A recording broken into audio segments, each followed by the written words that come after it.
We're reading the Beis HaLevi on Bitachon 20. Why are there few obvious miracles in recent generations? The following is the reason why there are few obvious miracles in these generations. There are still many hidden miracles that seem like natural occurrences in our times. As Ramban writes, all of nature is no less a miracle than the splitting of the sea, for even normal functions of nature are orchestrated by Hashem. We don't view these as miracles because we are accustomed to them. Open miracles that clearly defy the laws of nature or are a rarity and therefore are considered remarkable. Whereas, in earlier generations there are many obvious and open miracles. For when there is the innovation of some miracles, everyone is forced to admit that the earth in its fullness are Hashem's, and free will is obviated.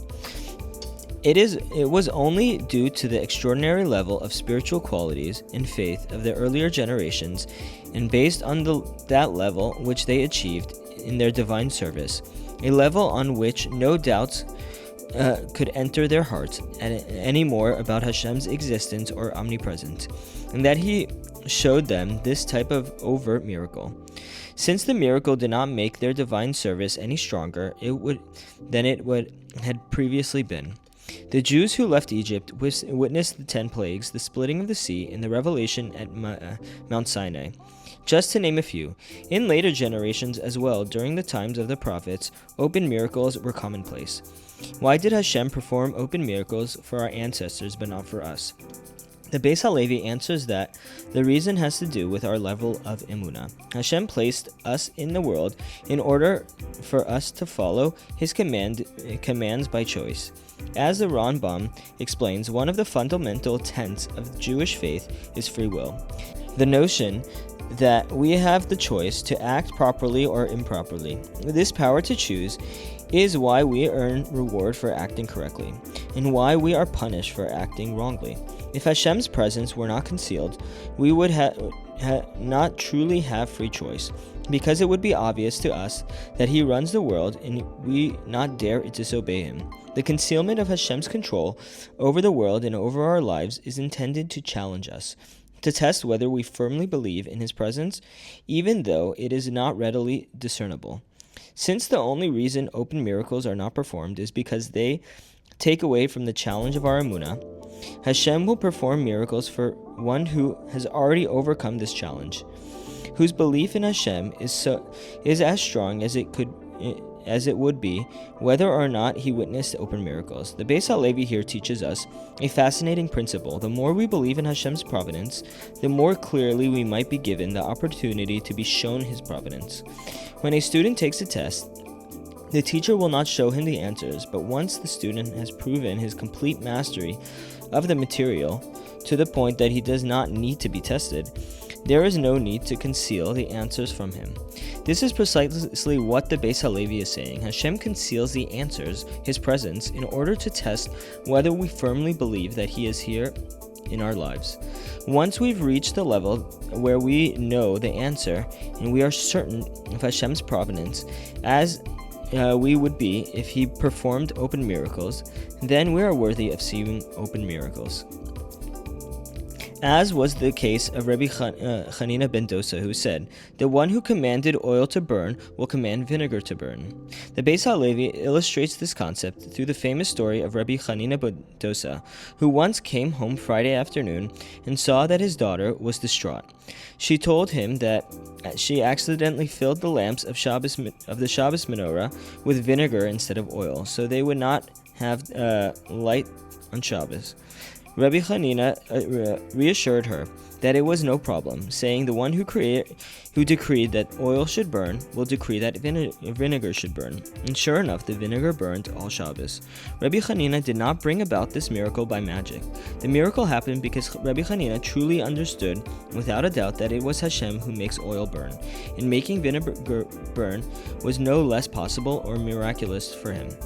When a person reaches his level of faith, the Beis HaLevi explains, he is worthy of miracles, because in the Beis HaLevi's words, this miracle did not strengthen his faith at all. His emunah was already at the point where he saw no difference between oil burning and vinegar burning.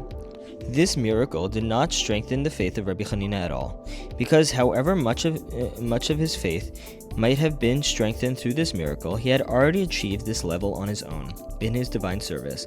This miracle therefore had no effect on his free choice. The Midrash tells the story of Avram Avinu, as a child, was brought to Nimrod by his father Terach on the account of his total repudiation of idol worship. Nimrod threatened that if Avram does not return to the faith of his father, he will be thrown into a burning furnace. Young Avram chose to cling to his faith and miraculously survived the burning flames. Rav Leib Besk raised a question. How was Avram allowed to forfeit his life and jump into the fire if he had not yet commanded to give up his life rather than commit idolatry? He suggests that Avram Avinu had reached so high a level of emunah that he firmly believed that the one who commands fire to burn commanded not to as well, and he had full faith that he would be saved. Applying the Beis HaLevi's principle, since Avram had reached so absolute a level of faith, there was no need for Hashem to conceal himself and therefore allow Avram to experience such an open miracle. The need for belief. The Beis HaLevi teaches that free will is possible only if Hashem's presence is hidden. For if everything is clear, then there is no room for doubt or sin. During the 40 years that the Jewish people wandered in the wilderness, Hashem sustained them with man. Moshe commanded them in the name of Hashem that they are prohibited from leaving over any man from one day to the next, as there would be more next morning. Dasan and Aviram disobeyed. They left over man for the next day, but a miracle occurred and all the leftover man became infested with worms. Moshe was very upset with them. Why did Hashem command that no manna should be left over for the next day? Why was Moshe so upset when Dasam and Aviram did not comply? The Meshech Chachma offers a fascinating answer. Hashem wanted to test the Jewish people's Bitachon. He therefore commanded them to go to sleep with empty cabinets and cupboards and no food for the next day, trusting that Hashem will provide them with food. Dasan and Avira not only failed the test, but they actually ruined the test as well. For when everybody saw that the money became infested with worms, no one was tempted to leave anything over. Moshe was upset that them for removing the Jewish people's ability to demonstrate their faith and reliance on Hashem. Keeping perspective. In 1956, in Bnei Brak, a 4-year-old child was perfectly fluent in all areas of Torah, quoting passages of Gemara by heart. This seemingly proved that which Chazal says that before a child is born, an angel teaches them the entire Torah. And although the angel thereafter causes him to forget it all, it would seem that in the case of this child, the angel had not done so. Rav Leib Besk heard the story, wanting to confirm the story was true. He sent a letter to Rav Yecheskel Levenstein, who lived in Bnei Brak. Rav Chatzel wrote him back, stating, I heard about the story as well, and I can confirm that it is 100% true. My daughter and son-in-law, Rav Reuven Ginsburg, live near the child's home. She herself had seen this phenomenon before her eyes, and originally I wanted to go there and see this as well. However, then I thought to myself, if I feel that the need to strengthen my emunah by seeing the child, I would be declaring that up until now my emunah was not rock solid, for I am doubting the truth of the Mesorah with which my parents raised me, as if to say that perhaps they lied to me, and I need more proof. I therefore decided not to go. As the Beis HaLevi teaches, the stronger one's emunah, the less he is fazed by miracles. However, in this generation of ours, which is a low spiritual level, even a small miracle would reinforce the faith and reliance on Hashem in a person's heart. Therefore, if a person would see a miracle with his own eyes, it would counter free will, because he would essentially be compelled to believe in Hashem, or at least have greater faith than otherwise. For this reason, open miracles have been diminished, and the beneficiaries of the miracle does not recognize the miracle that occurs to him, as the miracle that occurs in our times are usually not obvious. According to the Beis HaLevi, even in our times, if a person were to be on such a high level of faith that experiencing an open miracle would not strengthen his faith further. Similar to that of Rabbi Chanina ben Dosa, Hashem might likewise do such miracles for him. Indeed, according to the testimony of Reb Chaim Slabovitz, some 30 amazing miracles occurred to the Beis HaLevi himself. We are obviously nowhere close to such a high level of Bitachon, and chances are quite slim that we ever will be. But it is a level to which we can aspire, and perhaps even reach to a smaller degree. This is the reason why our sustenance comes to us because of our many sins, only through such exertion.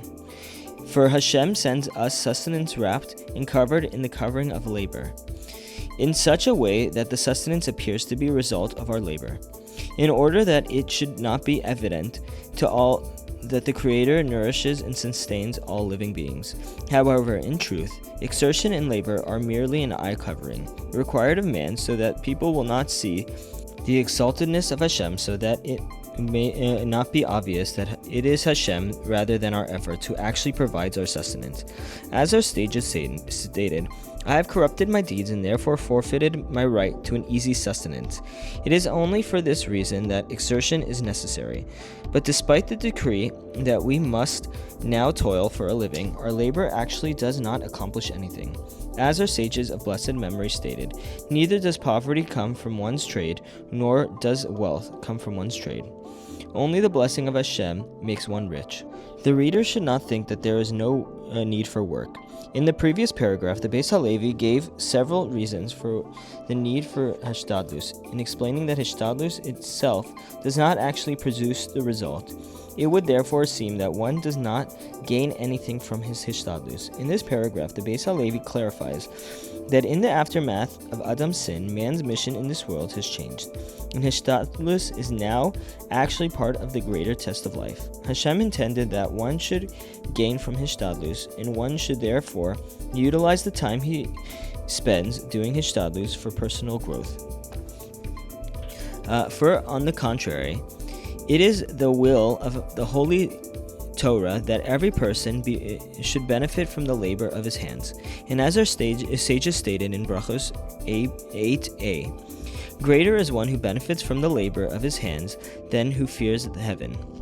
This statement seems quite perplexing. Could it possibly be that one who spends his day in the workforce does not have fear of heaven is greater than one who has fear of heaven? Rav Chaim Shmulovitz explains that the sages are referring to the two individuals who have fear of heaven, but one of them earns a living through labor, while the other one does not. Why is the one who benefits from his own labor considered greater? Rav Chaim explains that one who benefits from his own labor sees clearly on a day-to-day basis how unreliable hishtadlus is. He sees that he might put much effort into a particular venue, only to find that it was unsuccessful. Yet money came to him from a totally unexpected source. Such a person constantly sees how Hashem is taking care of him. However, one who does not benefit from his own labor, although he may have fear of heaven, doesn't gain these ongoing lessons of emunah and bitachon. He adds that this teaching does not apply only to one in the workforce. It applies also to a Torah scholar who spends his day toiling in Torah study. This man sees Hashem's presence on a day-to-day basis, recognizing that Hashem graciously grants him the wisdom and intellect to understand his learning, and he responds when the scholar has difficulty and calls out to him in prayer. Thus, although hishtadlus was initially a punishment for Adam's sin, for us in the post-sin world, it is an opportunity to strengthen our bitachon. And thus, we find in the Midrash, when Avram came to the land of Israel and found the people there plowing, he said, "May it be that my portion will be in this land." The Midrash recounts that Avram was passing through Aram Neharaim in Aram Nahor. He observed that the people there were idly eating and drinking. He said, "May it be that I should not have any portion in this land." But when he reached the land of Israel, he found that people there working their fields, and he said, "May it be my portion in this land." Similarly, in regard to Yitzchak, it is written, Yitzchak planted. Rather, the intent is that a person should understand that work itself does not accomplish anything except through Hashem's blessing. Hashem intends that this recognition be the opportunity Hashtadlus offers for growth.